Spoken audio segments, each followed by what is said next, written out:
আসামি ছাড়া পাঁচটা মাংস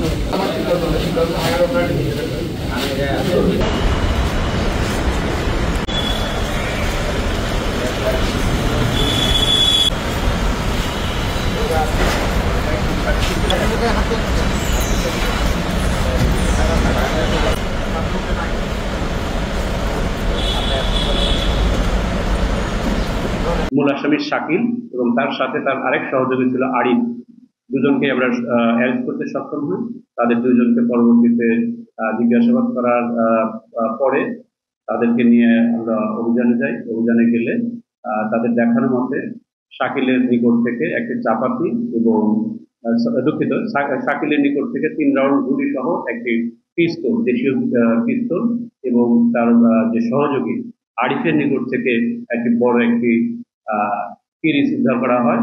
আর আমরা আসামিদের বিরুদ্ধে আইনগত প্রক্রিয়া দিলাম।